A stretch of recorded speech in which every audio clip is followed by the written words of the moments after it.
Hey guys, today we wander into the woods, but not for sweets or safety. We follow two children who were left behind, not by accident, but by design. You know the story: the breadcrumbs, the candy house, the witch in the oven.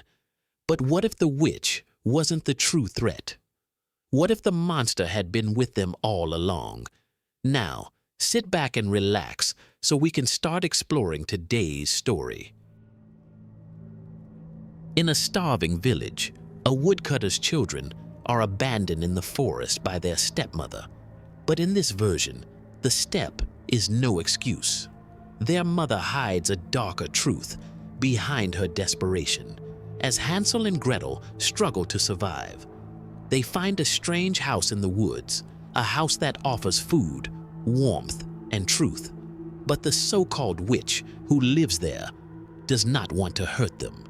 She wants to warn them, and what waits inside the oven isn't death, it's revelation. Because the forest remembers, and the one who cast them out may be far more dangerous than the one who took them in. The firewood is gone, the stew is water, and their mother's hands shake, not from hunger, but something else. Hansel watches her stir nothing. Gretel clutches a crust of bread so dry it breaks like ash. The mother whispers, eyes hollow, "The woods give, the woods take. If you return, you were meant to." Hansel, young but sharp, replies, "We won't go far." The mother's voice sharpens, soft as a knife. "Far enough."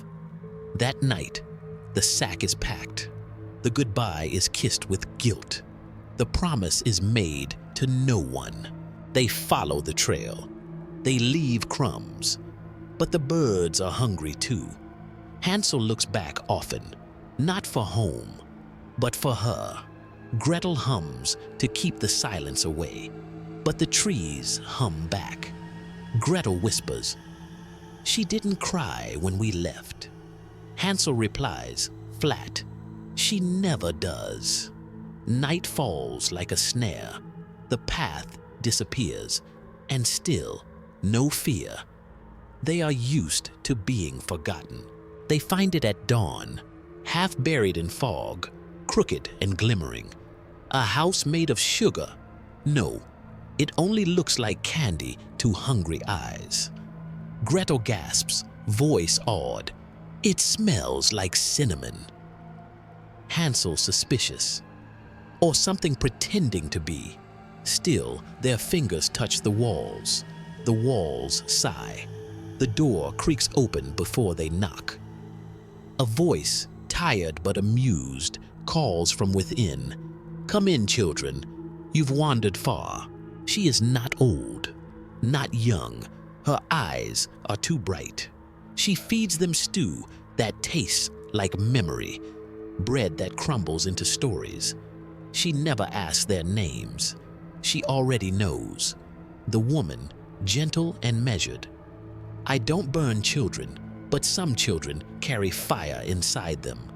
Hansel, mouth full, asks, "Why are you alone?" The woman stirs the stew again. Her voice is low. "Because truth rots company." That night, they sleep in real beds. But Gretel dreams of bones in the walls. In the morning, the woman shows Gretel the oven, not to use it, to warn her.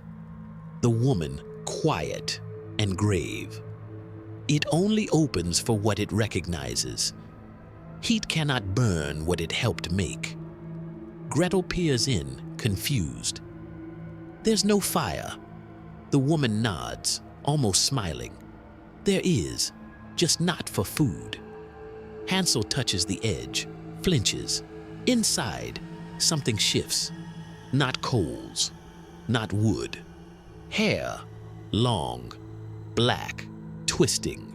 That night, the woman tells them a story. Not a fairy tale, a warning. Her voice is low, steady, more like a memory than a tale. A woman bore 2 children, but they weren't her first. She burned the others, not in anger, in hunger. Hansel murmurs, unnerved. That's not a story. The woman, eyes distant. No, it's a confession, just not mine.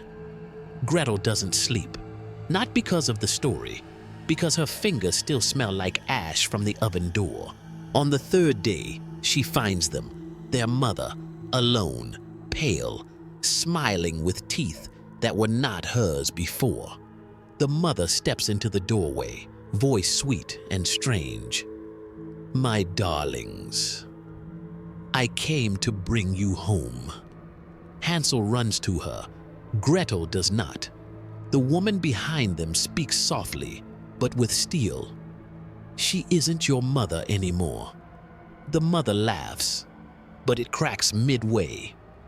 I'm what's left when a mother gives too much and gets hungry. Her shadow is wrong, too tall, too thin, and it moves before she does. The oven groans. Its breath grows hot. The hair inside it writhes.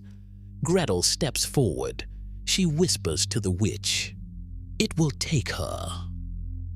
The witch replies, barely audible, "Only what's true inside her." The mother screams, voice splitting into 2. "You ungrateful little wretches! This forest took everything from me." Gretel pulls Hansel back, opens the oven wide. The shadow lunges. The oven accepts. Then, silence. There's nothing left, not even bones. The children do not ask where their mother went. They already know. The witch kneels beside them, voice gentle now. Some things die, others transform. Hansel whispers, "Was she always like that?" Gretel, still watching the oven, "No, she just got hungry." The cottage creaks, and in the ash near the hearth, a single burnt thread curls, not from clothes, from a story. They don't return to the village. The forest knows their names now.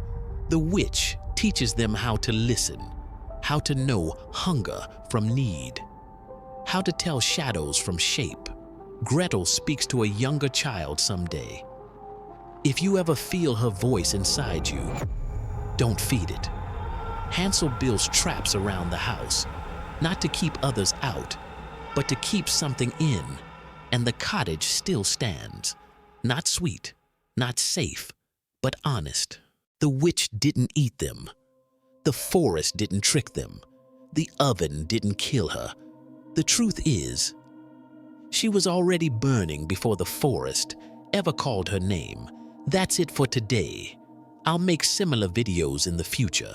Subscribe so you don't miss any stories.